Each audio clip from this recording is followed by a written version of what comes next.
Assalamualaikum warahmatullahi wabarakatuh. Selamat pagi anak-anak.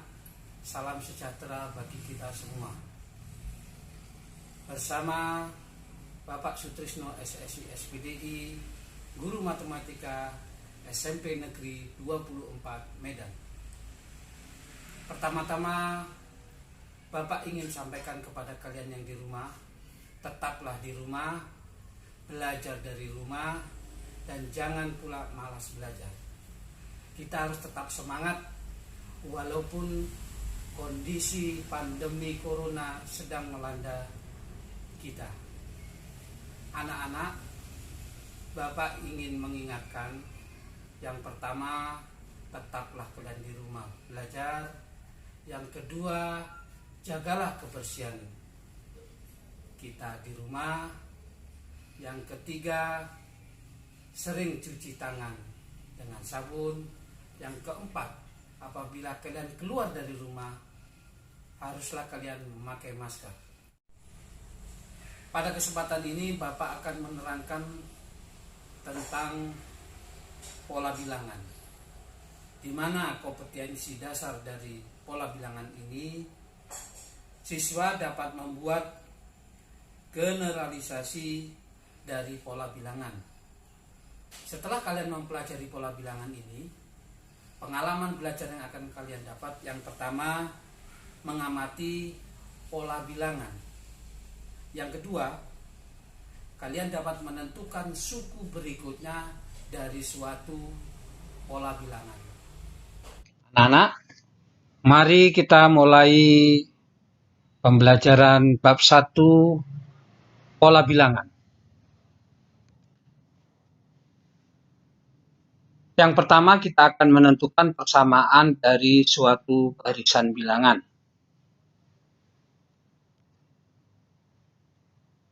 Masih tetap bersama Guru Matematika kalian, Bapak Sutrisno SPDI.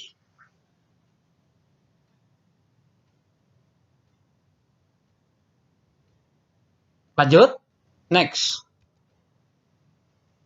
Apakah kalian tahu apakah barisan bilangan itu? Barisan bilangan adalah urutan bilangan yang mempunyai pola tertentu.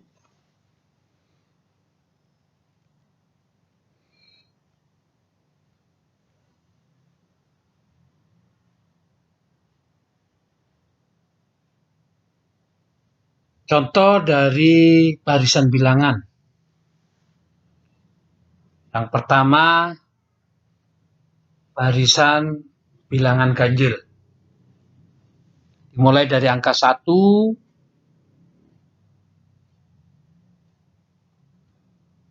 3, menjadi 5, menjadi 7, dan seterusnya. Nampak dari sini, dari bilangan pertama menjadi bilangan kedua, itu ditambah 2. Bilangan kedua menjadi bilangan ketiga, ditambah 2 juga. Bilangan ketiga menjadi bilangan keempat, ditambah 2 juga. Dan seterusnya. Contoh yang kedua adalah barisan bilangan persegi.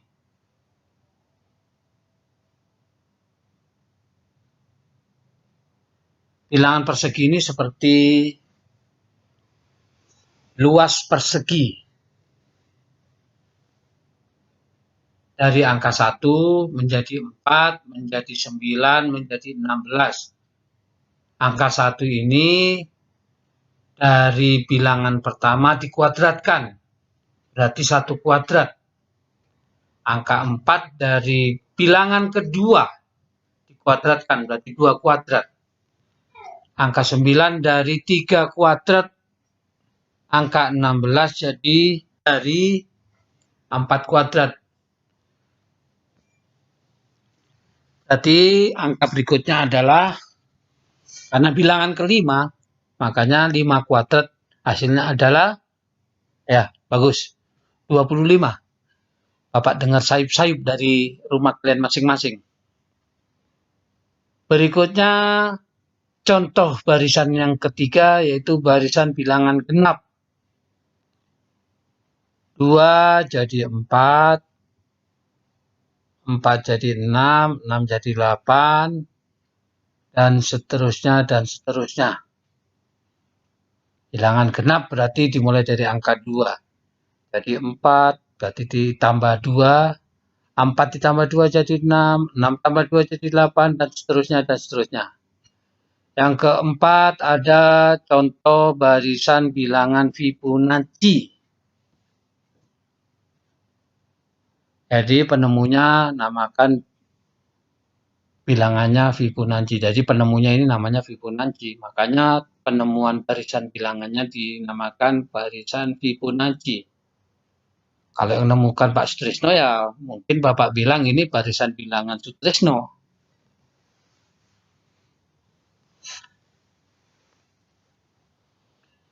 Bilangan Fibonacci itu dari 0 jadi 1, 1 jadi 1, 2, 3, 5, dan seterusnya.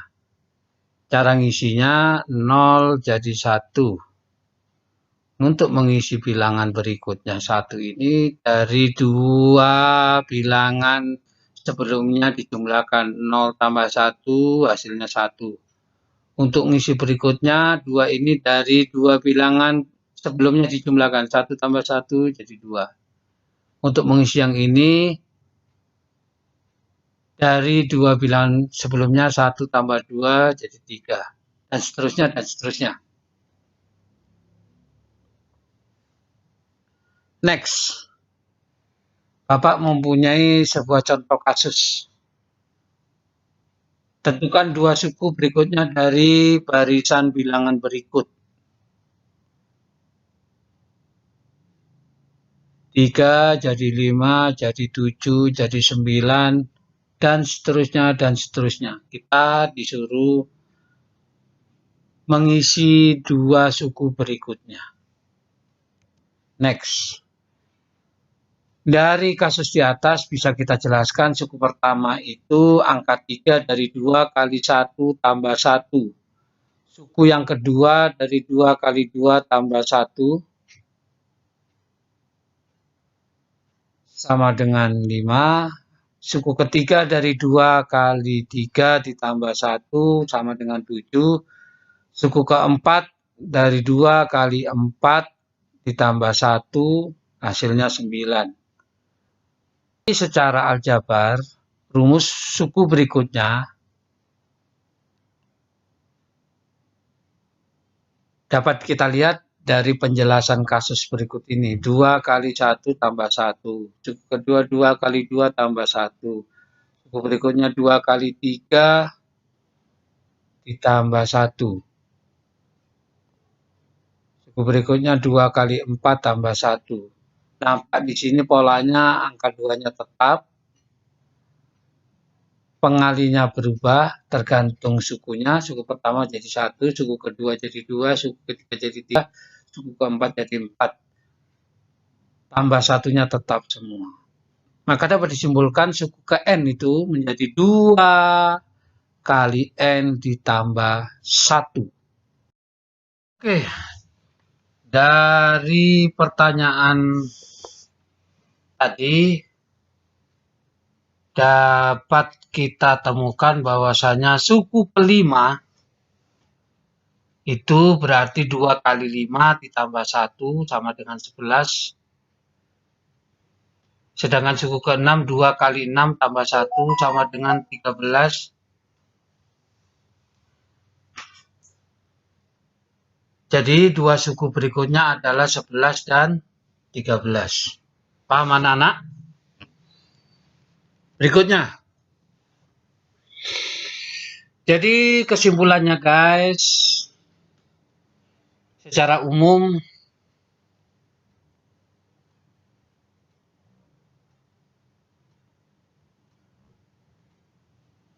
barisan bilangan ditulis dalam bentuk suku pertama, koma, suku kedua, koma, suku ketiga, koma, suku keempat, koma, dan seterusnya.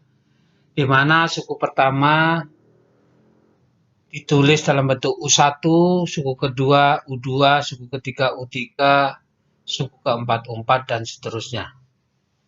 cara penulisan barisan bilangan.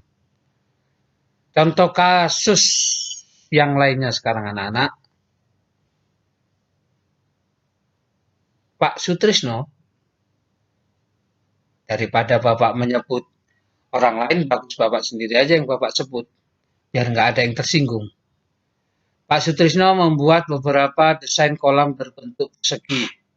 Tiap-tiap kolam mempunyai bentuk persegi pada area penampung air dan diberi ubin warna merah. Di sekitar kolam dikelilingi oleh pembatas yang dipasang ubin warna putih. Gambar berikut menunjukkan desain kolam.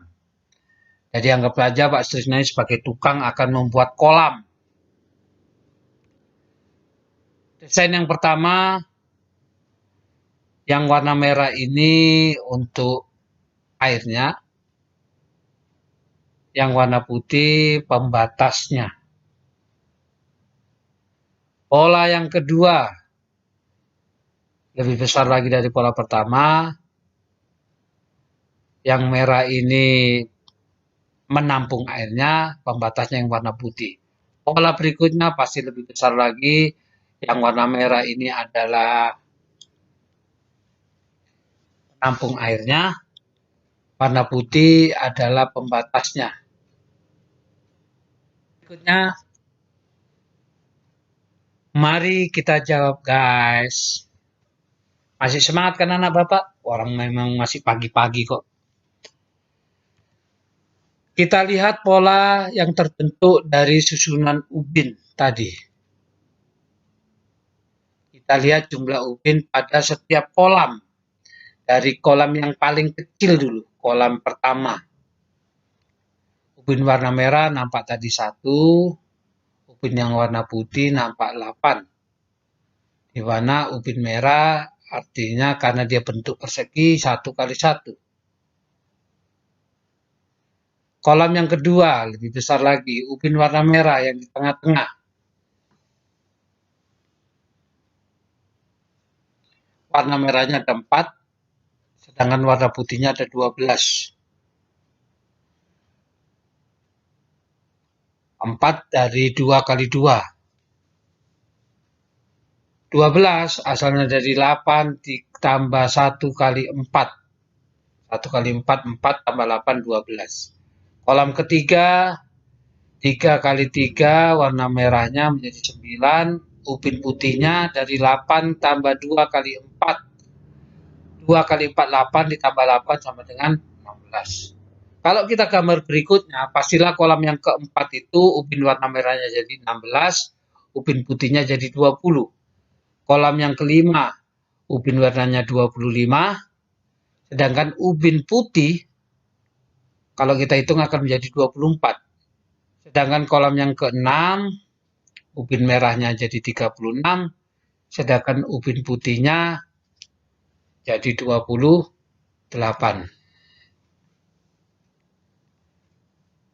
Dari tabel di atas kita dapat jawaban bahwa ketiga ubin berwarna merah sebanyak 36, maka ubin berwarna putih sebanyak 28 ubin. Kira-kira dapat dimengerti anak-anak? Supaya lebih dapat memahaminya, akan Bapak beri tugas di classroom masing-masing kelas biar lebih memahami apa yang sudah Bapak terangkan.